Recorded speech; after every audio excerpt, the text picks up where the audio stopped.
ശ്രീമാൻ Shri K P Ganesh Kumar അദ്ദേഹം കേരളത്തിലെ ബഹുമാനായിട്ടുള്ള മന്ത്രിയാണ്, MLA ആണ്. സ്വാഭാവികമായിട്ട് അദ്ദേഹം കീപ്പ് ചെയ്യേണ്ട കുറച്ച് മാന്യതകളുണ്ട്.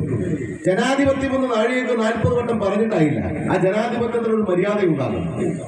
ആ മര്യാദയെക്കുറിച്ച് നിങ്ങൾ പൊതുസമൂഹത്തിനെ പഠിപ്പിക്കുന്ന വ്യക്തികളാണല്ലോ. ആ വ്യക്തികളോട് പറയാനുള്ളത്, ഭാരതീയ ജനതാ പാർട്ടി എന്ന് പറയപ്പെടുന്ന രാഷ്ട്രീയ സംഘടന ഇന്ത്യ മഹാരാജ്യം 3-ാം ടേമും ഭരിച്ചുകൊണ്ടിരിക്കുമ്പോൾ തൃശൂർ ജില്ലയിൽ നിന്ന്, തൃശൂർ പാർലമെന്റിൽ മണ്ഡലത്തിൽ നിന്ന് ജനങ്ങൾ തെരഞ്ഞെടുക്കപ്പെട്ട വ്യക്തിയാണ് ബഹുമാനനായിട്ടുള്ള കേന്ദ്രമന്ത്രി ശ്രീ സുരേഷ് ഗോപി എന്ന് പറയുന്നത്.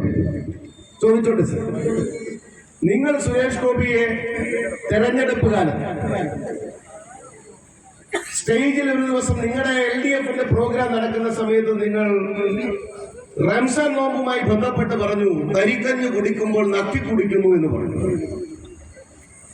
ഇപ്പൊ നിങ്ങൾ സുരേഷ് ഗോപിയെ തൊപ്പിയെ കുറിച്ച് തൃശ്ശൂർകാർ സഹിക്കട്ടെ, ഞാൻ തെരഞ്ഞെടുപ്പിന് മുമ്പ് പറഞ്ഞതല്ലേ, തൃശ്ശൂർക്കാർ പ്രാർത്ഥിക്കട്ടെ, സഹിച്ചടോ.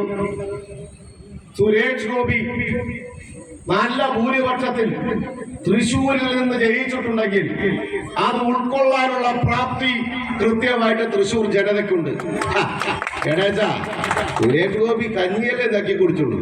ഗണേശന്റെ കഥ ഞാൻ ഈ പരസ്യമായി പറയണ്ടല്ലോ, കൂടുതൽ ചർച്ചയിലേക്ക് കൊണ്ടുപോകാതിരിക്കുകയാണ് നല്ലത്. അങ്ങനെയാണെങ്കിൽ യോഗത്തിൽ പറയണോ, മുകേഷ് എന്ന് പറയപ്പെടുന്ന അപ്പുറത്തിരിക്കുന്ന MLA അവന്റെ വേഷങ്ങളും ശൈലികളും ഒന്ന് പറ. എന്തിനാണ് നിങ്ങൾ സുരേഷ് ഗോപിക്ക് നേരെ വ്യക്തിപരമായിട്ടുള്ള ആരോപണങ്ങളിലേക്ക് വന്നത്? എന്തിനാണ് കേന്ദ്രമന്ത്രിയായിട്ടുള്ള ജനങ്ങൾ തെരഞ്ഞെടുത്ത ഒരു MP എന്ന രീതിയിൽ കൃത്യമായി പ്രവർത്തിക്കുന്ന ആ സുരേഷ് ഗോപിക്ക് നേരെ നിങ്ങൾക്ക് എത്ര ആക്രോശം? എന്താണ് നിങ്ങൾക്ക് എത്ര വൈരാഗ്യം? നിങ്ങളെ ഏതെങ്കിലും തരത്തിലുള്ള വ്യക്തി വൈരാഗ്യം തീർക്കാനുള്ള മേഖലയായിട്ട് നിങ്ങളുടെ രാഷ്ട്രീയ മേഖലയെ ഉപയോഗിച്ചുകൊണ്ട് ഭാരതീയ ജനതാ പാർട്ടിയുടെ MP-യെയും കേന്ദ്രമന്ത്രിയെയും ബഹുമാന്യനായിട്ടുള്ള സുരേഷ് ഗോപിയെയും ആനക്ക് എന്തും പറയാമെന്ന് വിചാരിച്ചാൽ കേരളത്തിൽ അങ്ങാടി അതിനെ കുറിച്ചും പറയും. പിന്നെ ഇതൊരു തട്ടിപ്പും കൂടിയാണ് ഗണേശേട്ടൻ്റെ. എന്താണെന്നറിയാമോ, നിങ്ങളുടെ പത്തനാപുരം ഗണേശേട്ടൻ്റെ ഒരു തട്ടിപ്പ് ഓനാരിപ്പം മാന്തുന്നില്ല. പണ്ട് അച്ഛനുള്ള സമയത്ത് പത്തനാപുരത്ത് ഇതിനെ ജയിപ്പിച്ചു കൊണ്ടുവന്ന സമയത്ത് സുരേഷ് ഗോപിയുടെ അച്ഛൻ വീട്ടിലിരിക്കുന്ന സമയത്താണ് തോന്നുന്നു ഇദ്ദേഹത്തിന്റെ അച്ഛൻ ജയിലിൽ കിടന്നിരുന്നത്. എനിക്കറിയില്ല കേട്ടോ, മരിച്ചുപോയി ആ സമയം വ്യത്യാസമുണ്ടാകും. അപ്പോ ഓനെ മന്ത്രിയാക്കിയ സമയത്ത് സിനിമാ നടനൊക്കെയാണ്, കാണാനൊക്കെ കൊള്ളാം, 3-4 കിലോ അരിയൊക്കെ കൊള്ളും, ഗംഭീരമായി പോകുന്നുണ്ട്. അപ്പോൾ എന്ത് ചെയ്തു? ലൈറ്റ്നിങ് എക്സ്പ്രസ്, മഞ്ഞയിൽ പച്ചക്കളറുകൾ അങ്ങനെയൊക്കെ കൊണ്ടുവന്ന ജനങ്ങൾ മുന്നിലെ കണ്ണിൽ കൂടി വികസനം എന്നൊക്കെ പറഞ്ഞ് ഇങ്ങനെ കൊണ്ട് എഴുന്നള്ളിച്ച് നടന്നു.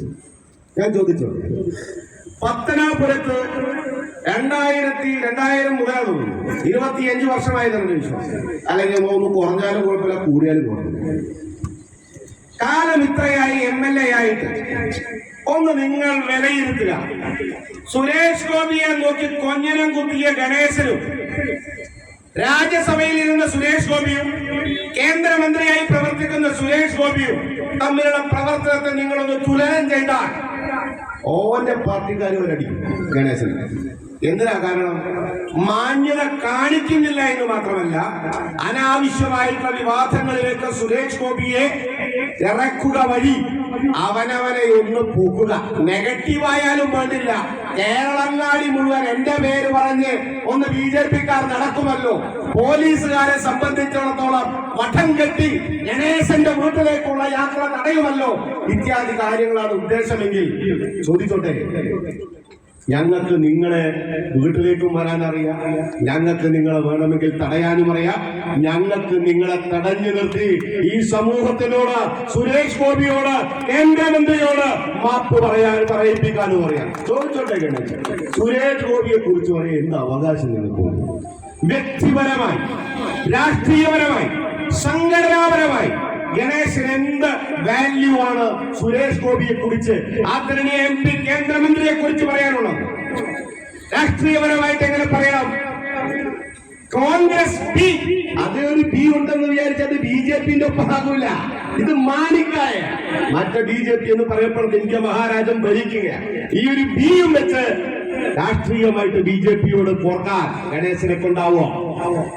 രണ്ടും മന്ത്രി എന്ന തലത്തിൽ, നിങ്ങൾ MP എന്ന തലത്തിൽ ബഹുമാനായിട്ടുള്ള സുരേഷ് ഗോപി നടത്തിയ പ്രവർത്തനങ്ങൾ തുലനം ചെയ്യാൻ നമുക്ക് അക്കമിട്ട് കൊല്ലുണ്ടെങ്കിൽ നിങ്ങൾ പത്തനാപുരത്ത് ഒരു വേദി ഉണ്ടാക്കാം. ഞങ്ങൾ BJPയുടെ പ്രതിനിധികൾ 6 വർഷക്കാലം സുരേഷ് ഗോപി രാജ്യസഭയിൽ ഇരുന്ന സമയത്തും ഇന്ന് ലോക്സഭയിൽ ഇരിക്കുന്ന സമയത്തും അദ്ദേഹം ചെയ്തു വെച്ചിട്ടുള്ള ഓരോ പ്രവർത്തനങ്ങളും ഞങ്ങൾ അക്കമിട്ട് നടത്താം. ഈ MLA ആയിരിക്കുന്ന സമയത്ത് അന്യ സ്വന്തം നാട്ടിൽ അന്യ കൊണ്ടായ കാര്യം ഈയും പറ. എന്നിട്ട് ഏതാണ് തുലാസിലിരിക്കുന്നതെന്ന് ഗണേശ നമുക്ക് നോക്കാം. ഗണേശ, സുരേഷ് ഗോപി ജനങ്ങളിലേക്ക് ഇറങ്ങിച്ചെന്നത് പണിയെടുത്ത് അവനവന്റെ വിഹിതം കൃത്യമായി ജനങ്ങളിലേക്ക് എത്തിച്ചിട്ടാണ്. അത് സഹായമായി എത്തിയിട്ട, അത് രാജ്യസഭ MP എന്ന രീതിയിൽ, അതിനു മുമ്പ് നല്ലൊരു മനുഷ്യൻ എന്ന രീതിയിലും, അതിനു മുമ്പ് ഈ സമൂഹത്തിലെ ജീവിക്കുന്ന വ്യക്തി എന്ന രീതിയിൽ കൃത്യമായി പല വിഷയങ്ങളും അദ്ദേഹം ഇടപെട്ടത് രാഷ്ട്രീയ ലാക്കോട് കൂടിയല്ല.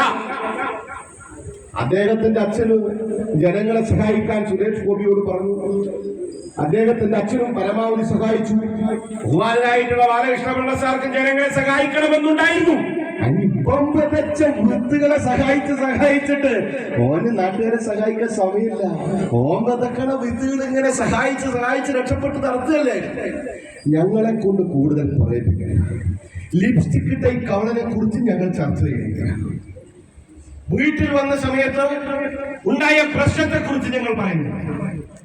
സാഷ്ടാംഗ പ്രണാമം ചെയ്തത് കൊട്ടാരക്കര ഗണപതിയടുത്തല്ല, നിങ്ങൾ മനസ്സിലാക്കിക്കോ. ആഫീസിൽ വന്ന് നമുക്ക് മുന്നേ എല്ലാവർക്കും അറിയാം, ഗണേഷ് ജിയുടെയും സുരേഷ് ജിയുടെയും ലൈഫ് നോക്കുമ്പോൾ നമുക്കറിയാം, ആൾക്ക് സുരേഷ് ചേട്ടൻ ഏകപത്നി ആളാണ്. പക്ഷേ മറ്റേ നമ്മുടെ ഗണേഷ് കുമാർ എന്ന് പറഞ്ഞു കഴിഞ്ഞാൽ അങ്ങനെയല്ലല്ലോ. നമ്മൾ ഡ്രസ്സ് ചേഞ്ച് ചെയ്യുന്ന പോലെയാണ്. ഈവൻ നമ്മുടെ സോളാർ പുത്രി വരെ തന്നെ അയാളുടെ പോക്കറ്റിലാണ് എന്നുള്ള. ആളുടെ അച്ഛനായാലും ഈ പറയുന്ന പോലെ സോളാർ പുത്രിയുടെ മോൾക്ക് ചെലവിന് കൊടുത്തുകൊണ്ടിരിക്കുന്നു. പക്ഷേ ഇങ്ങനെ ഒരു ചോദ്യം ചോദിക്കാനുള്ള കാരണം എന്ന് പറഞ്ഞാൽ, ഗണേഷ് കുമാർ വലിയ മാന്യനായിട്ട് പൊതുസമൂഹത്തിൽ മാധ്യമങ്ങൾ മുന്നിൽ സംസാരിച്ചുകൊണ്ടിരിക്കുകയാണ്. ജനങ്ങൾക്ക് എന്നെ അറിയാമെന്നുള്ള രീതിയിൽ പറഞ്ഞുകൊണ്ടിരിക്കുന്നത്. പക്ഷേ ജനങ്ങൾക്ക് അദ്ദേഹത്തോട് പറയാനുള്ളൊരു മറുപടി ഉണ്ടാവുമല്ലോ, അതാണ് ഈ ഒരു ചോദ്യം കൊണ്ട് ഞാൻ ഉദ്ദേശിച്ചത്. ആർക്ക് പറയാൻ? ഈ ജനങ്ങൾക്ക്. ഗണേഷ് കുമാർ പറയുന്നുണ്ടായിരുന്നല്ലോ അദ്ദേഹം എന്താണെന്ന് ഈ നാട്ടിലെ ജനങ്ങൾക്ക് കൃത്യമായിട്ട് അറിയാമെന്നുള്ളത്. അപ്പോൾ അത് സുരേഷ് ഗോപിയെ അപമാനിച്ചുകൊണ്ടുള്ള രീതിയിൽ സംസാരിക്കുമ്പോൾ ജനങ്ങൾക്ക് ഗണേഷ് കുമാറിനോട് ചോദിക്കാനുള്ളൊരു കാര്യമുണ്ടായില്ലേ, അതാണ് ഞാൻ ചോദിച്ചത്. ഇതൊക്കെ തന്നെ ഇപ്പം ഞാൻ പറഞ്ഞില്ലേ, ഇതൊക്കെ തന്നെയാണ്. പ്രത്യേകിച്ച് ചോദ്യങ്ങളൊന്നും ആളോട് ചോദിക്കാനുണ്ടാവില്ല. കണ്ടു കഴിഞ്ഞ ഉടൻ അറ്റാക്ക് എന്നുള്ള രീതി തന്നെ ആയിരിക്കും എന്ന് തോന്നുന്നു. അത് എൻ്റെ ഒരു വ്യൂവിലാണ് ഞാൻ പറയുന്നത്. പിന്നെ പ്രത്യേകിച്ച് ഇനി അങ്ങനെ ഒരു താരതമ്യം ചെയ്യാനായിട്ടില്ല. കാരണം എപ്പോഴും തട്ട് SGയുടെ തന്നെയാണ് നോക്കുമ്പോൾ. കാരണം ഇവരുടെ ലൈഫ് നമുക്ക് പബ്ലിക്കിൽ എല്ലാവർക്കും അറിയാവുന്ന കാര്യമാണ്. അപ്പോൾ അത് നോക്കിയാൽ തന്നെ അറിയാം. ഞാൻ പ്രത്യേകിച്ച് പറയേണ്ട കാര്യമില്ല. ഇപ്പോൾ സോഷ്യൽ മീഡിയയിലായാലും ഒരുവിധം വന്നുകൊണ്ടിരിക്കുന്ന കാര്യങ്ങളാണ്.